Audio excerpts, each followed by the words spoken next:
भगवान कह रहे हैं कि जिस पर मैं कृपा करता हूं पहले उसका धन बल अपहरण कर लेता हूं। ये धन बल अपहरण कर लेता हूं। जब वो निर्धन हो जाता है तो सगे संबंधियों का अपहरण कर लेता हूं, या तो सगे संबंधी छोड़ देंगे। देखा ना पिता रास्ते में ही राधे श्याम। बहुत कृपा समझना कठिन है। सुनाया था एक बार भगवान शंकर की कृपा। माता पार्वती जी से कहा चलो मैं आपको अपने भक्त के दर्शन कराता हूं। बोले चलो प्रभु। तो बोले पहले भक्त के दर्शन कर लो, तब भक्त के दर्शन आप सुख पाओगे। तो गए तो सुपारी कतर रहे थे बैठे, इसमें बढ़िया गद्दा लगा हुआ था, गिरदा लगा हुआ, 50 गाय 50 भैंसे दूध दुही जा रही थी। प्रातःकालीन का समय था। संत वेश में गए और कहा भगत जी 100 ग्राम दूध दे दो, शालिग्राम भगवान को स्नान कराना है। चल दिया सुबह से, और क्या क्या बोलना सो। महादेव जी ने कहा हे भगवान जितनी संपत्ति और वैभव इससे दुगना इसकी कर दो। माता जी ने कहा औघड़ इसीलिए कहा जाता है इनको, बड़े औघड़ नाथ है। 100 ग्राम दूध ले दिया, गाली दिया, ऊपर से कह रहे संपत्ति कह दो दुगनी। बोली नहीं पर अंदर अंदर ये बहुत विचित्र औढ़ दानी है इनका आसपास। बोले चलो भगत के दर्शन। बोले भक्त तो ऐसा था कि अगर आप साथ ना होते तो इसको भस्म ही कर देती हम, क्योंकि अंबा तो शक्ति है, आपका अपमान है। भक्त ऐसे ही होते हैं, उन्हें नाराज नहीं होना। भक्त के पास गए, एक झोपड़ी फूस की, एक गाय, और उसी फूस की झोपड़ी में माँ उसकी मैया रहती थी। गए जो देखा संत तो साष्टांग दंडवत किया, आओ बैठो बैठाला। 100-200 ग्राम गाय का दूध होगा, वो बढ़िया पान करने को ले दिया। प्रभु थोड़ी देर भगवत चर्चा हुई। भगवान श्री ने कहा अच्छा भाई चलते हैं, हम तो विचरण करते रहते हैं। बोले संत भगवान कभी पुनः कृपा करके आना। कुटिया के बाहर निकले और कहा हे करुणा निधान भगवान इसकी गैया और मैया दोनों हटा दो, मार दो। अंबा जी ने कहा बर्दाश्त नहीं होगा। 100 ग्राम दूध नहीं दिया तो उसको दुगना संपत्ति दे दी, और एक गाय पूरा दूध आपको पिला दिया, और मैया बातचीत करने के लिए थी उसको भी आपने मार दिया। कहा कि ये क्या है? अभी तुम नहीं समझे। जब इतनी संपत्ति में साधु अपमान करके ऐसी गालियां देता है, जब डबल संपत्ति होगी तो ऐसा अपराध करेगा घोर नरक जाएगा, समझो।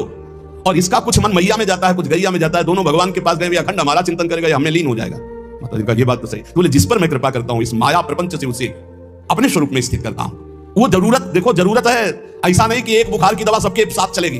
बुखार की भी क्वालिटियां हैं, समझना। मलेरिया है तो उसके लिए अलग, डेंगू है तो उसके लिए अलग, साधारण वायरल है तो उसके लिए अलग। हम लोग साधारण बुखार वाले हैं, चिंता मत करो। ऐसे हाई इंजेक्शन नहीं लगेंगे जैसे त्रिपुरदास जी के लगे, या प्रहलाद जी के लगे, या नरसिंह मेहता जी के लगे, या मीरा जी के लगे। अपने लोगों के नहीं लगेंगे। बहुत ऐसे वायरल, जैसे ऋतु का बुखार है ना, अपने लोग ऐसे बुखार के मरीज हैं। डेंगू वाले नहीं है कि भर्ती हो जाए प्लेटें कम हो रही। डरना मत। अलग अलग बुखार की जैसे दवा, ऐसे अलग अलग भक्ति की स्थिति की परीक्षा होती है। अब इसकी स्थिति क्या हुई तो जगत पावन करने वाले भगवान ये देखते हैं। बहुत सुंदर बात है ये, अगर समझ में आ जाए। भगवान अंधकार का नाश कर देते हैं, भगवान स्वप्न का नाश कर देते हैं। ये सब स्वाप्निक जगत है। अब मोह ममता से युक्त इसलिए डर जाओगे, तो हम कह रहे हैं तुम्हारे साथ ऐसा होगा ही नहीं, क्योंकि तुम उतनी स्थिति के ही नहीं हो। डरना मत, सच्ची मानिए। क्या चक्रवर्ती सम्राट अम्बरीश जी भगवान के भक्त नहीं है?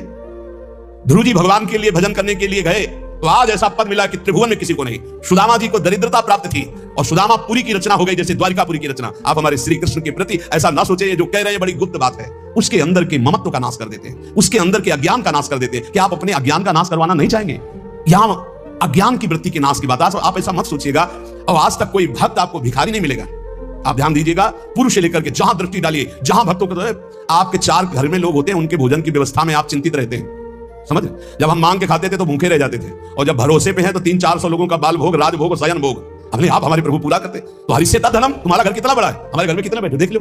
घबराना मत, इसलिए हम कह रहे हैं। डरला मत, अब इसीलिए कह रहे हैं। नहीं तो आपको लगेगा भगवान कह रहे हैं श्याम अनुग्रहणामि हरिष्य धनम, ये धन ही हर जाएगा तो हमारे भक्ति का मतलब क्या रहेगा? नहीं, इसका मतलब है अज्ञान का नाश हो जाना, तम का नाश हो जाना, माया मोह का नाश हो जाना। क्या आप दुख का नाश नहीं करवाना चाहेंगे? ये भक्ति दुख का नाश करके सर्वतोभावेन महासुख प्रदान करने के लिए है। ततो धनम त्यजन्त्यस्य स्वजनाः दुख दुखितम, भगवान कह रहे हैं। फिर उसके परिवार वाले उससे प्यार नहीं करते। क्या झूठे प्यार में फंसे रहकर जिंदगी गंवाना चाहोगे? क्या आप ये नहीं जानोगे कि तुम्हें कोई प्यार नहीं कर रहा? क्यों झूठ में जीवन व्यतीत करना चाहते हो? सच्ची कोई प्यार नहीं कर रहा। कोई प्यार अपने सुख के लिए प्यार कर रहा है, कोई तुम्हें प्यार नहीं कर रहा। तो भगवान कह रहे हैं मैं परिवार से भी उदासी पैदा, कोई उसको प्यार नहीं करता। असलियत में आ गई बात की कोई प्यार नहीं करता। फिर कह रहे हैं कि जब वो व्याकुल चित्त हो जाता है, कोई उसे प्यार नहीं करता, ऐसा लगता है सब मुझे छोड़ दिए, तब मैं एक रास्ता देता हूं अपने भगवत प्रेमी महात्मा का। वो विशुद्ध संत से मिलता है, और जब संत से मिलता है तब मैं उसे अपनी कृपा से ऐसा सराबोर कर देता हूं, अनुग्रह की वर्षा कर देता हूं, और वो मेरे में डूब जाता है। महाभागवत जन्म जन्मांतर के पापों का नाश करके महान सुख की प्राप्ति। यह है रहस्य हमारे प्रभु का, जो भक्तों के जीवन में जगह जगह पर दुख दिखाई देता है। वो हर मोड़ में ईंट खड़ी कर देते हैं, इधर चल सीधे। ये इतना फिसड्डी माने कि अगर वो कृपा न करे तो माया में फंसा रहे, पर वो ऐसे ईंट रखते चले जाते, निकल मेरी तरफ बढ़कर आ जा। अब त्रिपुरदास जी बाजार गए तो बेची के बाजारे यो रुपया एक पायो, ताको ल्यायो मोटो थान मात्र रंग लाल गाइए, भीजो अनुराग पुनि नयन जलधार भीजो, भीजो दीनताई धरि राख्यो और आइए।